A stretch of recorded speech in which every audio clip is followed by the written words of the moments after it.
Hai semua, kami dari kelompok 6 akan menjelaskan materi tanggung jawab sosial dan etika manajemen.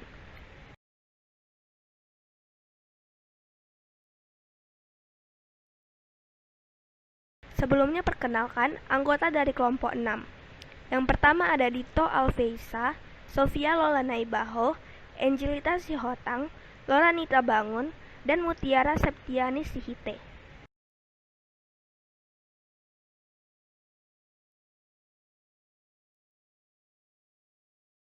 Yang pertama, tanggung jawab sosial.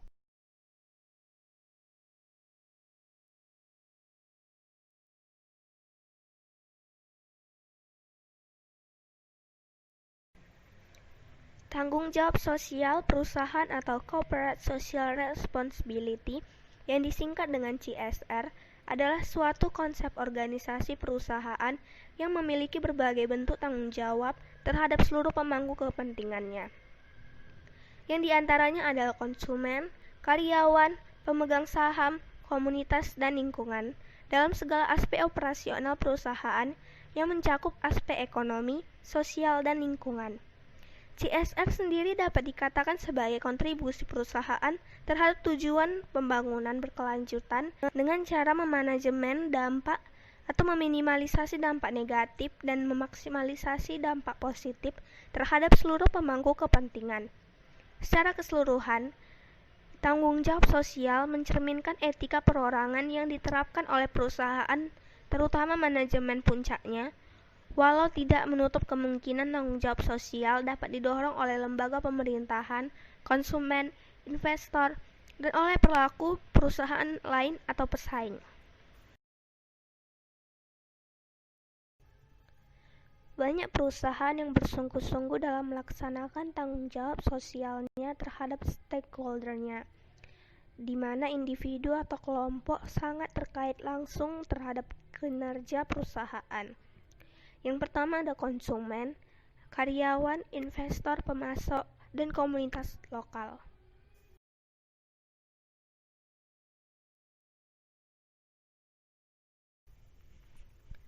Berikut pendapat para ahli mengenai tanggung jawab sosial. Yang pertama ada Howard Bowen. Ia merupakan seorang yang mengemukakan konsep awal Corporate Social Responsibility pada tahun 1953. Ia mendefinisikan tanggung jawab sosial sebagai suatu kewajiban atau tanggung jawab sosial dari perusahaan berdasarkan kepada keselarasan dan tujuan objektif dan nilai-nilai value dari suatu masyarakat. Yang kedua ada Frederick et al. Mempunyai pemahaman corporate social responsibility yang dapat diartikan sebagai prinsip yang menerangkan perusahaan harus dapat bertanggung jawab terhadap efek dari suatu tindakan di dalam masyarakat maupun lingkungan. Yang ketiga ada Ismail Solohin. Ia menganggap jika corporate social responsibility adalah salah satu dari bentuk tanggung jawab perusahaan terhadap pemangku kepentingan atau stakeholder. Yang ketiga ada Merrick Dodd, menganggap bahwa suatu pengertian terhadap buruh, konsumen, dan masyarakat pada umumnya dihormati sebagai sikap yang pantas untuk diadopsi oleh pelaku bisnis. Yang kelima ada Salem Sheikh. Ia berkata bahwa corporate social responsibility merupakan tanggung jawab perusahaan, apakah bersifat sukarela atau berdasarkan undang-undang dalam pelaksanaan kewajiban sosial ekonomi di masyarakat.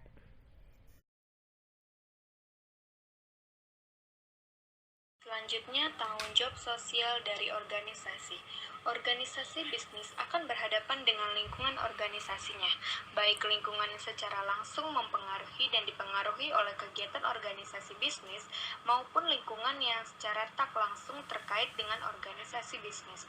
Pada intinya, di sini setiap organisasi atau perusahaan pada akhirnya perlu menyadari bahwa apapun yang dilakukannya merupakan reaksi atas tuntunan dari lingkungan atau juga sebaliknya merupakan upaya untuk mempengaruhi lingkungannya. sebagai bagian dari lingkungan masyarakat, maka organisasi bisnis perlu memiliki tanggung jawab bahwa kegiatan yang dilakukannya membawa ke arah perbaikan lingkungan masyarakat pada umumnya, dan bukan malah sebaliknya. Sebagai contoh, perusahaan yang membuang limbah seenaknya pada dasarnya kurang bertanggung jawab terhadap lingkungan masyarakat. Dengan demikian, sudah semestinya organisasi bisnis atau perusahaan perlu menyadari bahwa dirinya memiliki apa yang dinamakan dengan tanggung jawab sosial, corporate social responsibility. Tanggung jawab sosial ini dapat berupa tanggung jawab terhadap kebersihan dan kesehatan lingkungan, keadaan ekonomi masyarakat pada umumnya, partisipasi perusahaan dalam pembangunan dan lingkungannya, dan lain sebagainya. Berikut beberapa pandangan kelompok yang pro dan kontra terhadap tanggung jawab sosial dari organisasi bisnis. Pro yang pertama, kegiatan bisnis seringkali menimbulkan masalah. Oleh karena itu, sudah semestinya perusahaan bertanggung jawab atas apa yang dilakukannya. Kontra yang pertama, perusahaan tidak memiliki ahli yang mengkhususkan dalam bidang sosial dan kemasyarakatan. Oleh karena itu, sulit bagi perusahaan bertanggung jawab. Pro yang kedua, perusahaan adalah bagian dari lingkungan sosial masyarakat. Oleh karena itu, sudah semestinya ikut berpartisipasi dan bertanggung jawab atas apa yang terjadi di masyarakat. Kontra yang kedua, perusahaan yang ikut berpartisipasi dalam bertanggung jawab dalam lingkungan sosial masyarakat justru akan memiliki kekuatan untuk mengontrol masyarakat, dan itu indikasi yang kurang baik secara sosial. Ketiga, perusahaan biasanya memiliki sumber daya untuk menyelesaikan masalah di lingkungan masyarakat. Kontra yang ketiga, akan banyak terdapat konflik kepentingan di masyarakat jika perusahaan terlibat dalam aktivitas sosial.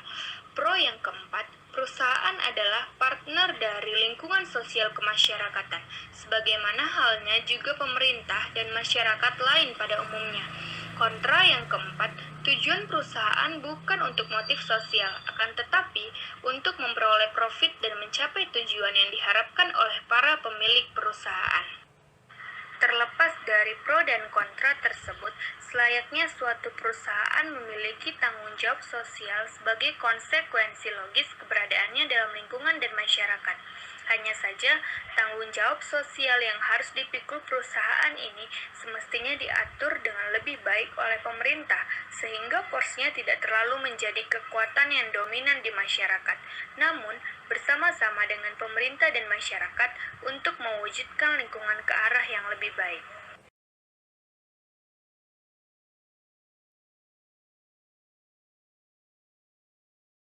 Baiklah, saya akan menjelaskan etika manajemen.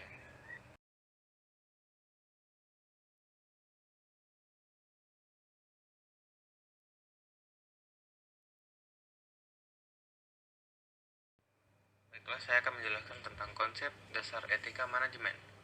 Pengertian etika dalam bukunya Sonny Craft, Etika Bisnis, dijelaskan mengenai asal kata etika. Terdapat dua pengertian etika. Yang pertama, etika Yunani ethos, yang berarti ada istiadat atau kebiasaan. Yang kedua, etika ilmu yang membahas nilai dan norma yang diberikan oleh moralitas, dan etika dalam pengertian pertama di atas mengenai adat istiadat atau kebiasaan tersebut.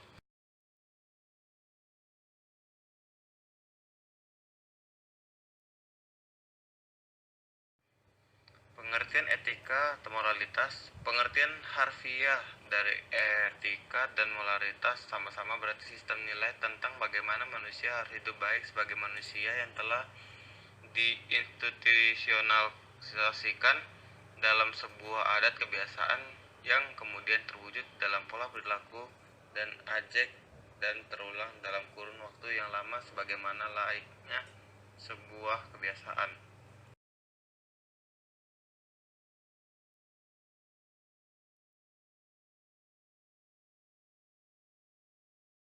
Konsep dasar etika manajemen dapat dibagi menjadi beberapa kelompok, diantaranya dimensi etika dalam manajemen. Menurut Kreitner, etika pada dasarnya adalah studi mengenai tanggung jawab moral yang terkait dengan apa yang dianggap benar dan apa yang dianggap salah. Griffin secara ringkas menyatakan bahwa etika adalah keyakinan akan sesuatu yang dianggap baik dan buruk. 2. Nilai personal sebagai standar etika.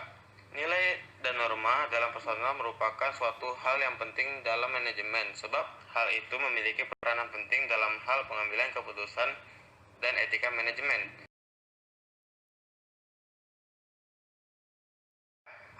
Nilai terminal dan nilai instrumental. Menurut Kreitner, nilai personal dibagi menjadi dua jenis, yaitu nilai terminal, merupakan pandangan dan cara berpikir seseorang yang terwujud melalui perilakunya yang didorong oleh motif dirinya dalam meraih sesuatu. Yang B, nilai instrumental adalah pandangan dan cara berpikir seseorang yang berlaku untuk segala keadilan dan diterima oleh semua pihak sebagai sesuatu yang memang harus diperhatikan dan dijalankan. Pandangan empiris mengenai nilai personal. A. Nilai terminal. Nilai-nilai yang perlu dimiliki oleh personal adalah kejujuran, tanggung jawab, kapabilitas, ambisi, dan independensi. B. Nilai instrumental. Nilai-nilai yang mendominasi para pekerja antara lain adalah penghargaan terhadap pribadi, keamanan dan kesejahteraan keluarga pekerja, kebebasan dan kemerdekaan, dorongan untuk meraih sesuatu, dan kebahagiaan. Baiklah, saya akan menjelaskan mengenai konflik nilai dan mengukur etika manajemen. Di dalam konflik nilai terdapat 3 jenis konflik nilai, yaitu yang pertama konflik interpersonal. Pada umumnya terjadi pada individu dengan individu lainnya karena memiliki pandangan dan cara berpikir yang berbeda. Yang kedua, konflik individu organisasi. Hal ini merupakan konflik yang terjadi pada saat nilai yang dianut oleh individu berbenturan dengan nilai yang harus ditanamkan oleh perusahaan. Jadi maksudnya, konflik yang terjadi itu selalu kayak tidak bersamaan dengan nilai yang harus ditanamkan oleh perusahaan. Yang ketiga, ada konflik antar budaya, yaitu merupakan konflik antar individu maupun antar individu dengan organisasi yang disebabkan oleh adanya perbedaan budaya di antara individu yang bersangkutan atau juga organisasi yang bersangkutan. Jadi maksudnya ini mungkin perbedaan cara berpikir atau segala macam yang membuat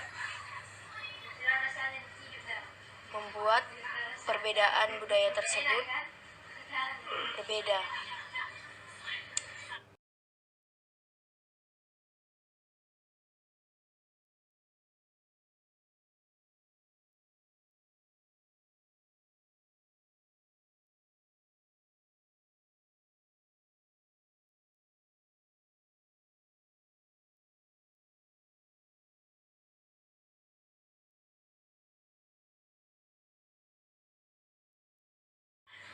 Selanjutnya, beberapa isu seputar etika. Kreitner menemukan beberapa uraian tentang isu seputar etika di masa kini yang seringkali dihadapi oleh perusahaan.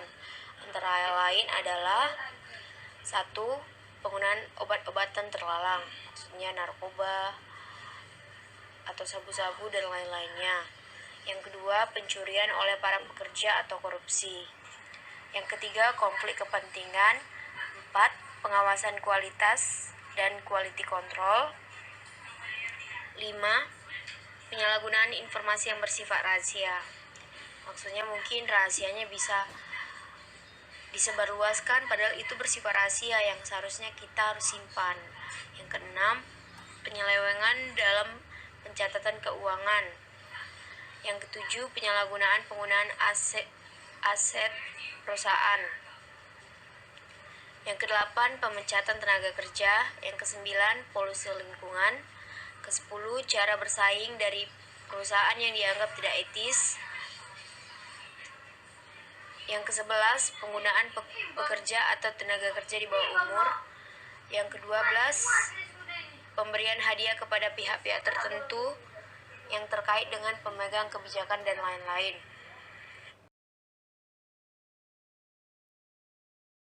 Selanjutnya, yaitu mengukur etika manajemen. Apa sih mengukur etika manajemen ini?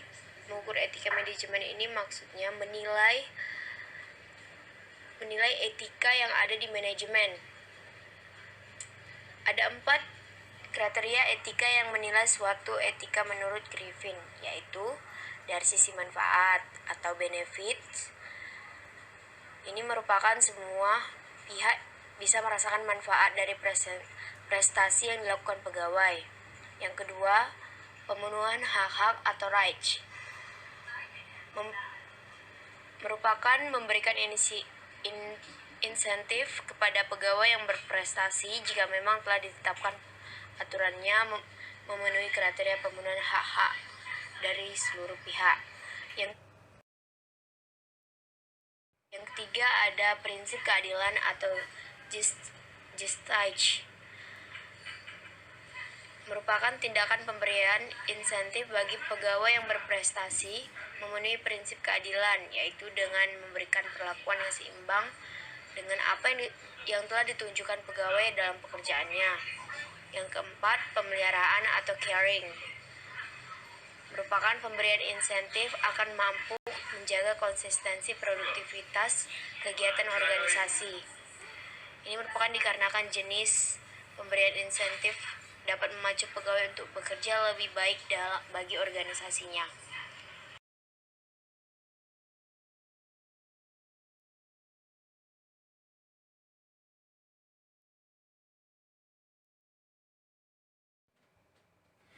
Mendorong pelaksanaan etika dalam manajemen. Yang pertama, pelatihan etika. Manusia pada dasarnya membutuhkan pembiasaan dalam melakukan sesuatu. Sebuah organisasi dalam menjalankan kegiatan pada kenyataannya memerlukan waktu dalam mewujudkannya. Yang kedua, advokasi etika.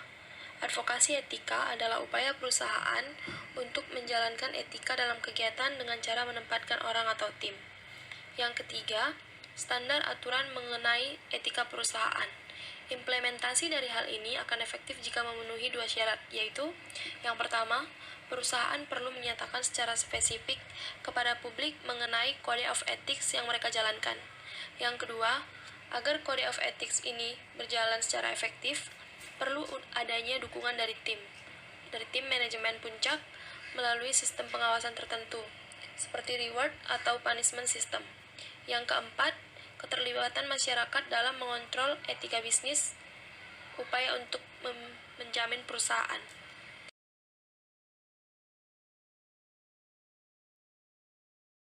Mengelola etika dan tanggung jawab sosial. Yang pertama, kode etik. Kode etik adalah pernyataan resmi dari nilai-nilai yang dianut oleh perusahaan. Yang kedua, struktur etis. Struktur etis mewakili beragam sistem, posisi, dan program yang dapat dilaksanakan oleh perusahaan untuk menerapkan perilaku beretika. Yang ketiga, pelatihan etika. Pelatihan etika adalah program pelatihan untuk membantu para pegawai dalam menghadapi persoalan etika dan nilai-nilai. Yang keempat, whistleblowing. Whistleblowing adalah penyingkapan yang dilakukan seorang pegawai atas praktik-praktik ilegal, moral, atau tidak sah yang dilakukan organisasi. Yang kelima, kasus bisnis tentang etika dan tanggung jawab sosial. Sebagian besar manajer sekarang menyadari bahwa memperhatikan etika dan tanggung jawab ke dalam bab 3, yaitu penutup. Kesimpulan, berdasarkan uraian di atas, dapat kita ambil kesimpulan bahwa tanggung jawab sosial dapat dikatakan sebagai kontribusi terhadap tujuan pembangunan berkelanjutan dengan cara manajemen dampak kepada seluruh pemangku kepentingannya, antara lain konsumen, karyawan, investor, pemasok, dan lain sebagainya. Tanggung jawab dari organisasi harus membawa ke arah perbaikan di lingkungan masyarakat organisasi tersebut. Tanggung jawab sosial perusahaan serta etika manajemen adalah 2 hal yang berada namun tidak berhubungan. Perbedaannya tak hanya terdapat pada kata, melainkan juga pada makna. Namun keduanya sangatlah berhubungan erat dan merupakan pedoman bagi suatu perusahaan untuk perkembangannya. Terakhir, saran. Dari kesimpulan yang dijabarkan di atas, maka dapat diberi saran antara lain. Yang pertama, alangkah baiknya apabila dipelajari maka diterapkan pula, demi kebaikan internal maupun eksternal. Yang kedua, pengolahan kode etik pun harus ada standar resmi dari nilai-nilai yang dimuat.